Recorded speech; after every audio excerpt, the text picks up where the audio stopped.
Hi and welcome to this 3ds Max tutorial, part 2 of manipulating polygons and the way you can do that in 3ds Max. Earlier in one of the tutorials we made this table here by using standard primitives, and if I select on them you can see basically there that these were all made using just a simple standard primitive. But there is a way of making an object like this out of just one object, and that's by using manipulating the edges and the borders and by scale and moving them, and that's what we're going to look at in this tutorial here. So if I reset this, and what I'm going to do is select the window I'm going to work in, which I'm going to work in the perspective window, press Alt and W, and here we are in the perspective window. Now what I'm going to do is I'm going to use the cylinder, and I'm just going to draw out a cylinder here. And actually let's move that to 0, 0, so we have it right in the middle.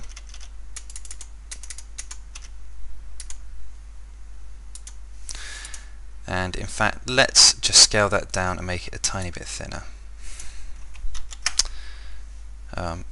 this way. There we go. Okay, so here's what we're going to do is we're going to convert this to an editable poly by right clicking on it and going down to editable poly, and from here I have all my options, so I'm going to select and delete the top of that object. And in fact if I press F3 now you can see the wireframe view, and F2 will mix it with the original view here, so we've got the realistic and wireframed mixed together. Right, what we're going to do from here is we're going to select the top edge here, the border, and select it this way. And you can only select a border if it's an open edge. So here we've got a border all the way around the top. If it had the top polygon on again, we wouldn't be able to select it. So by left clicking now, I can select the entire shape there.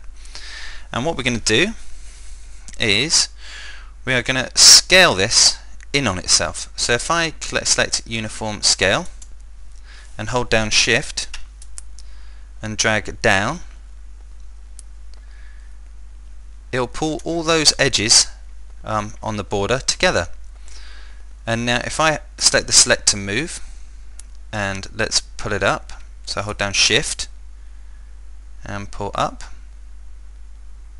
it will come up, and you can let go of shift if you're doing that at the time. So let's do that.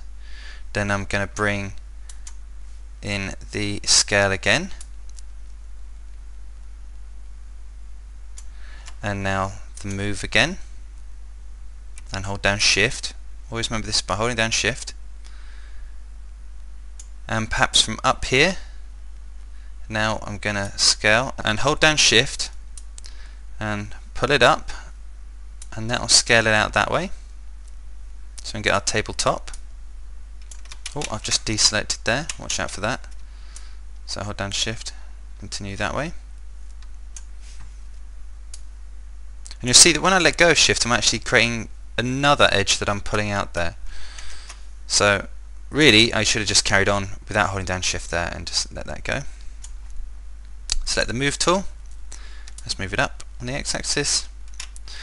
And from here I could, if I wanted to make the top, just press cap, and that'll put the top on it that way, because cap from the border selection and the edit borders menu down here will put a top on it. And the good thing about that is it doesn't contain many polygons. Another option I could do would be to perhaps drag it in this way, so I get the uniform scale and bring it in this way, and you could either cap it again from here, or I could go to an option here called edit geometry and collapse, and that would make it collapse. But if you're trying to keep the polygons down, the best way to do that here would be just press cap. So that is a very simple way of making the table that we made earlier, but just to have one object. And you can do lots of things with this as well, so you can drag out shapes and just edit the edges and bring them all up and scale them and move them into new shapes.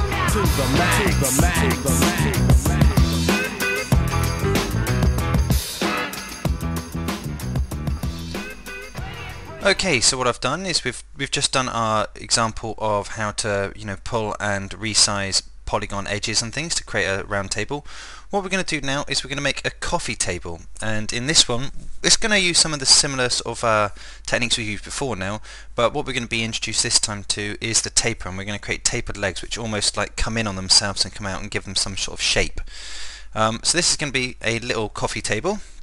Let my computer try and handle the fact that I'm recording stuff here.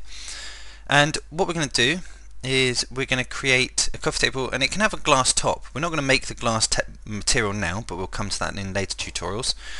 But what we're going to do is we're going to create the option and the polygon that we will apply the texture to later that will create a glass top, and you'll see what I mean. But what we need to do first of all is create the edges, so almost like a picture frame which is going to hold our glass in the middle. So which of these standard primitives do you think could be used to create a picture frame? And you could use perhaps box, and you could create an edge there, an edge there, an edge there, an edge there, and that could be your almost like your frame that's going to hold the glass. And that'd be fine. You could connect those. You could create one box, then split a polygon and bring out one edge here and one edge here and connect them all that way. But a really interesting sort of way of doing this is to use the tube. And the tube sounds a really weird option because, for example, if I do that and this and then bring it up, and let me just press F3 so you can see the wireframe as well. There we are, my recording's gone back to basic. And if I press F2 now, F3 sorry, you can see it go to realistic, and F4 will give me the edge face there.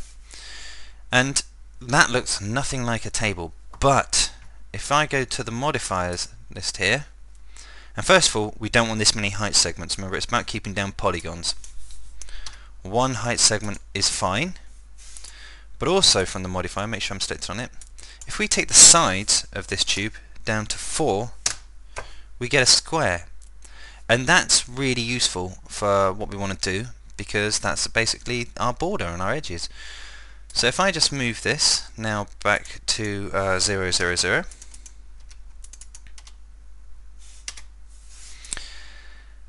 and then what we're going to do is we're going to rotate it 45 degrees,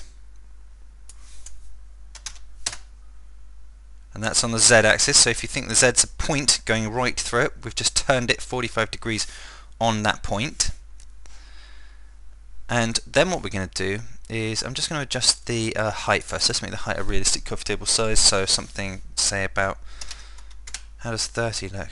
30mm is probably not enough. Let's take it up to 60. And that's okay, because we'll have quite a thin glass top to it later on.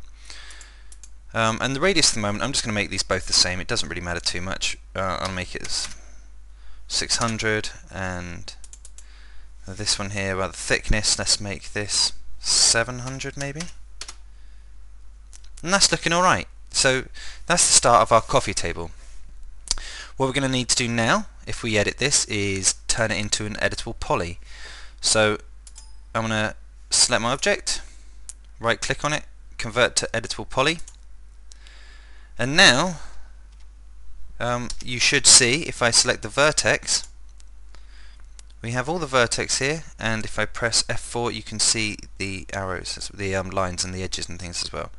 And what we're going to do, I'm going to just hold down Shift, Alt, and turn my object around that way, and drag select these here, go to the Move tool, so this is the vertex that I'm selecting, and just drag it out a little bit. And that's going to be our frame for our coffee table. So I'm holding Alt in the middle mouse wheel just to have a look around, and I always use that just to pop back to the original view. Okay, so that's our main bit there. Now we're going to put a box in it and make it a little bit thinner, so it's going to be our glass. So how are we going to do that? Here's our box element. And what we could do this time, we've used it in one of the tutorials earlier about making a chair.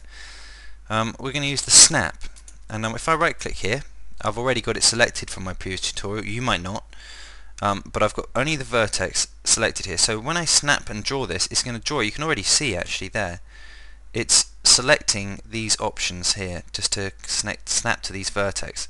So that's fine for me, and what I'm going to do is I'm going to draw from that vertex. Oops, sorry, I actually have to select the box first. There you go, standard primitive box. I'm going to select the vertex, draw it, and you can see it snapping into position and snapped up that way. So there we go, that's our box in position now. If I select that box and go to the modifier, well, the height's 60 from the previous one, and if we half that to 30, you will see it will just give this border around here, and I kind of want that underneath because I don't want the glass to be too thick. I'm just going to grab the move tool and I'm just going to move it up to that vertex, to that vertex. In fact, I've got hold of the wrong vertex. If you just come in close there and move it here,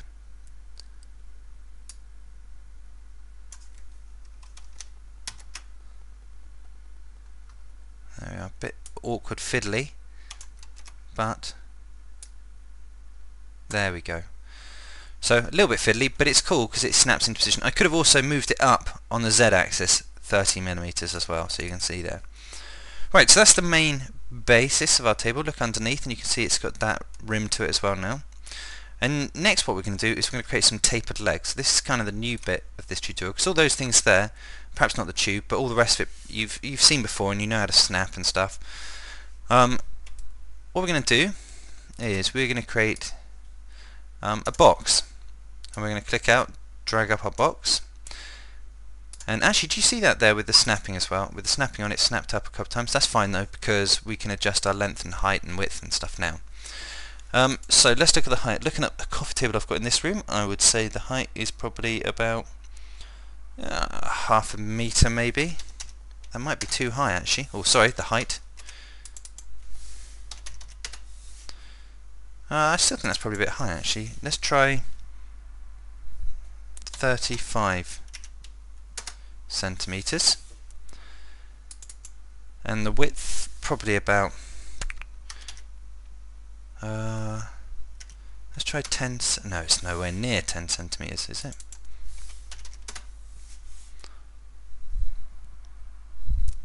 I think that's a bit too much there. Let's make it half of that.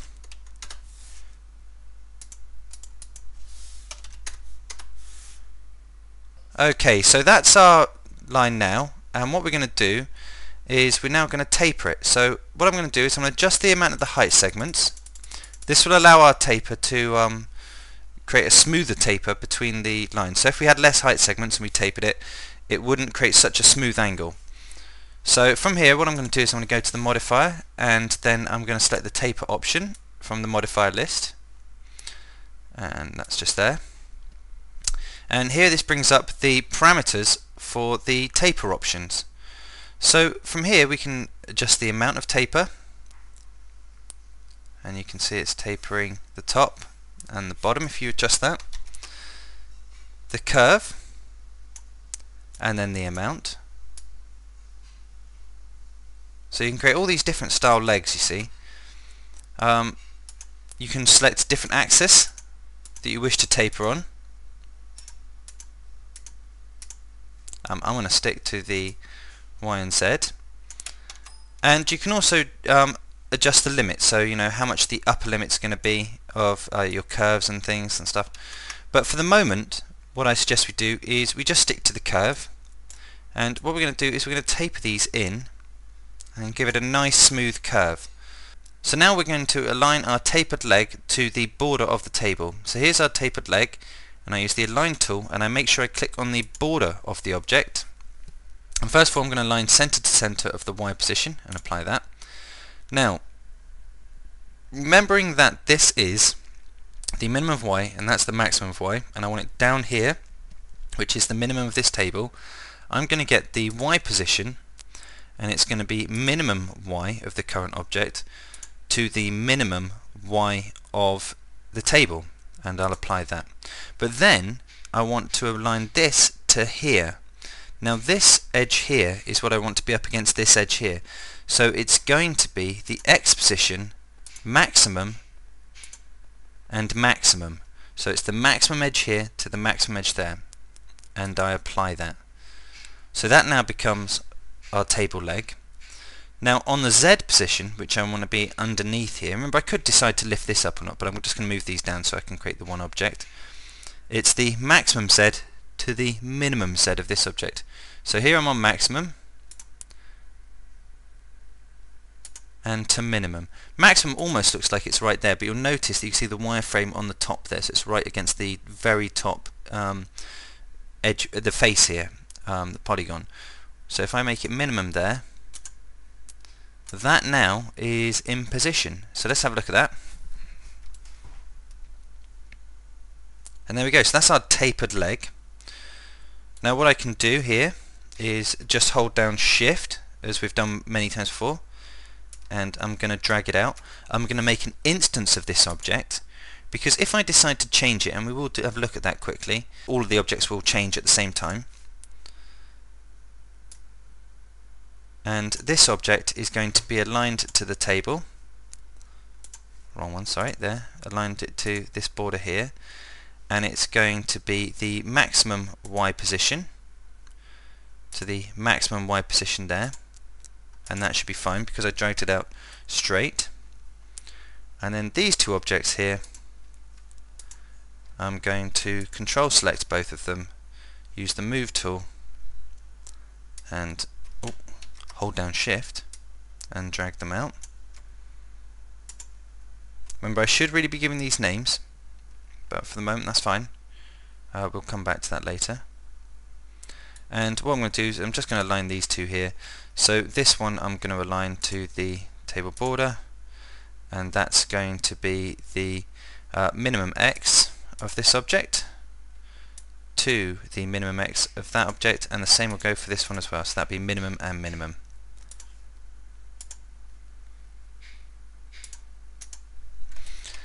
And there we go, that's our coffee table. Now I'm just going to show you quickly what happens if I alter one of these legs. So here I've got a edge selected, but remember these are all instances. And if I go into the taper property, so you can see the taper here, and I've got the parameters here of it. If I affect one of the legs, because this is an instance, it's going to affect all of the legs. So now I can adjust those legs, and you can even adjust the box as well. So we could change the thickness and all that sort of business as well, but I'm kind of happy with how they are. But that's what happens when you use an instance. So there we go, that's some ways of editing a polygon and creating this time a coffee table, and I hope you enjoyed that tutorial.